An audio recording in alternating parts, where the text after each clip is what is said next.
Bab 1579. Mutiara Peri Pencerahan. Meskipun masih ada banyak keraguan di benaknya, lelaki tua itu tidak punya waktu untuk memikirkannya. Sepertinya hanya bisa melepaskan benda itu dan membunuh orang ini, barulah kita segera pergi meninggalkan tempat ini. Melihat Erikin terbang di depannya, mata lelaki tua itu berkedip dengan enggan. Tetapi Tuan Muda Jiang belum tiba. Klan Yusue dan Erikin menyerang mereka dari depan dan belakang. Orang-orang dari aliansi bayangan tidak bisa bertahan sama sekali. Dia membalik telapak tangannya, dan tiba-tiba sebuah token dengan gambar hantu jahat muncul di tangannya. Korbankan masa hidup dan 100.000 tetes darah segar, mohon roh suci untuk membunuh orang ini. Setelah berbicara, lelaki tua itu meremas token itu dengan kuat. Tiba-tiba, masa hidup di tubuh lelaki tua itu dihisap oleh token hantu jahat. Pria tua itu menua dengan kecepatan yang terlihat dengan mata telanjang, rambutnya secara bertahap menjadi lebih tipis dan kerutan mulai tumbuh. Pada token di tangan yang bergambar hantu jahat, sepasang mata berangsur-angsur menjadi cerah, dan tubuhnya tampak hidup, bergerak di token beberapa kali. Kemudian hantu jahat ini menjerit, memandang Erikin di depan, dan tiba-tiba menerjang ke arahnya. Benda apa ini? Erikin, yang sedang terbang di depan, menoleh dan melihat cahaya merah mendekat, bola matanya tiba-tiba menyusut. Napas yang sangat berbahaya melonjak ke seluruh tubuhnya, menyebabkan bulu kuduknya berdiri. Cahaya bintang di tengah alisnya pecah lagi. Kaki Erikin melangkah keluar, dalam sekejap sudah berpindah 1000 kaki jauhnya. Namun, yang membuatnya tidak percaya adalah hantu jahat merah ini juga mengikutinya melewati ruang. Melihat hantu jahat semakin dekat, Erikin memegang pedang Kingtong dan mengerahkan jurus 13 tebasan. Ribuan cahaya pedang terbang, tapi hanya melewati hantu jahat. 2 buah api suci memenuhinya, tetap tidak berpengaruh padanya. Oh! Hantu jahat akhirnya sampai ke suatu tempat yang jauhnya tidak sampai 9 meter dari Erikin, meraung ke langit, dan kemudian menerjang ke muka Erikin. Dia sudah tamat. Melihat adegan ini, lelaki tua itu sangat bersemangat. Meskipun dia jadi sangat tua, menggunakan upaya terakhir ini, selama berhasil membunuh Erikin, maka dia sudah menyelesaikan tugas yang diserahkan oleh ketua. Yang mengerikan dari hantu jahat ini adalah dia akan dengan rakus menelan semua masa hidup kultivator yang pertama kali dia sentuh, sampai dia menyedot lawannya menjadi mayat. Jika tidak, dia tidak akan melepaskannya. Ilmu sihir yang sulit semacam ini, bahkan para kultivator fase penilaian pun cukup pusing.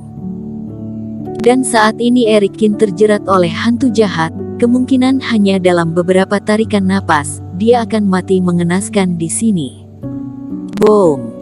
Namun saat hantu jahat akan mengenainya, awan kabut hitam tiba-tiba mengembun di pipi Erikin.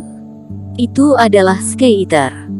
Dan hantu jahat kali ini tidak bisa melewatinya lagi, tetapi berubah menjadi kabut darah, dengan suara desisan terus-menerus melahap umur Sky Eater. Satu persatu Sky Eater jatuh ke tanah, dan hantu jahat secara bertahap menjadi transparan dan menghilang di antara langit dan bumi. Lebih dari 1000 Sky Eater mati. Meski lolos, wajah Erikin muram dan sangat jelek. Hantu jahat ini tidak tahu dari mana asalnya, sehingga ilmu sihir apapun tidak berguna di depannya. Merasa bahwa bahaya semakin dekat, dirinya juga tidak punya cara-cara apapun di saat terakhir. Dia pun mencoba memblokirnya dengan Sky Eater, meskipun berhasil memblokir hantu jahat dengan tidak sengaja. Lebih dari 1000 Sky Eater mengikuti hantu jahat berubah menjadi bubuk, itu artinya 6000 koin roh emas menghilang. Ini, benda apa ini? Yang bereaksi lebih kuat daripada Erikin adalah lelaki tua yang mengejarnya. Pada saat ini, matanya melebar tidak percaya seolah-olah dia disambar petir. Hantu jahat telah pergi. Ini adalah metode membunuh yang telah menghabiskan ribuan tahun hidup dan puluhan ribu darah segarnya, dan ternyata menghilang begitu saja.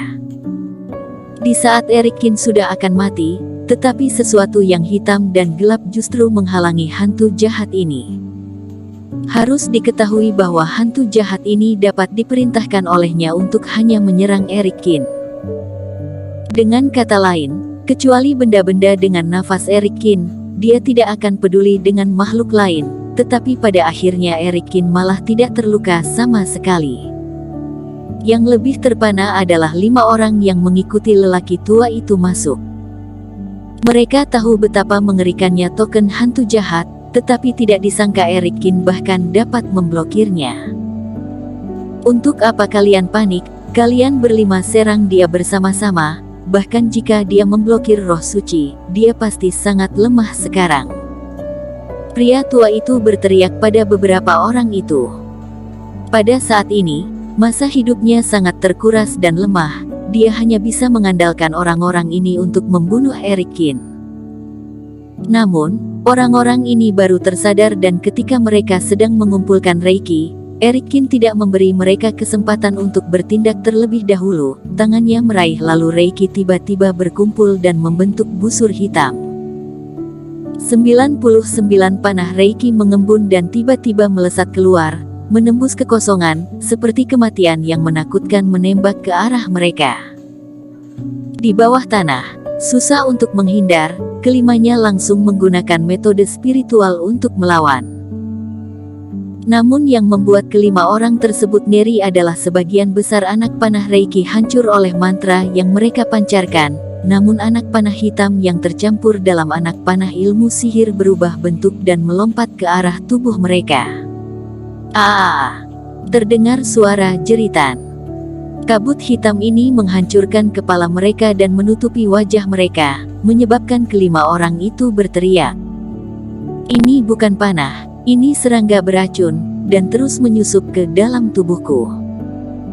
Benda kecil ini terlalu cepat, gunakan Reiki untuk memaksa mereka keluar, atau kita akan mati.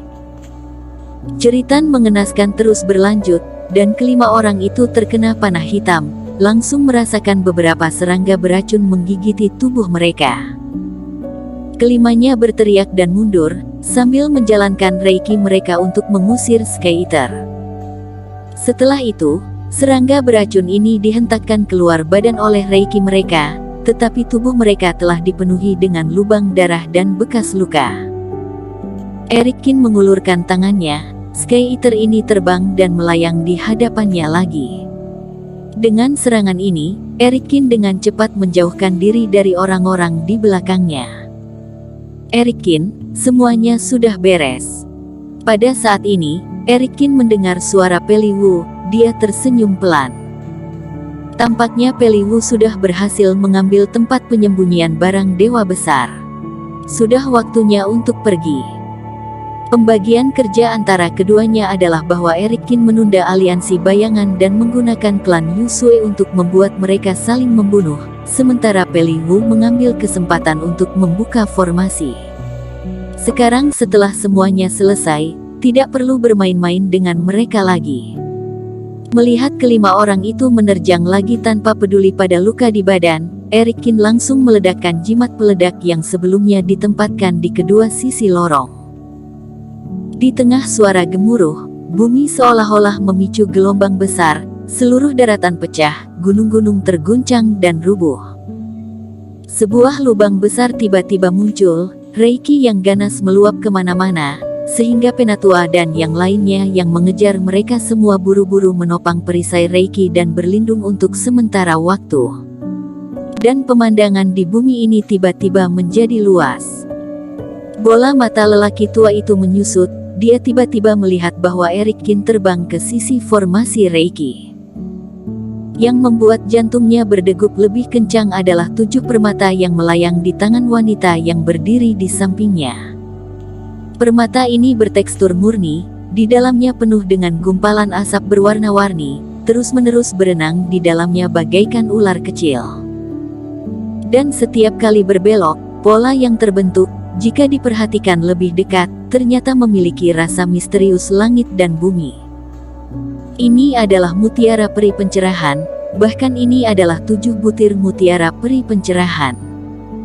Orang tua itu langsung mengenali benda ini, terkejut tak percaya. Bersambung.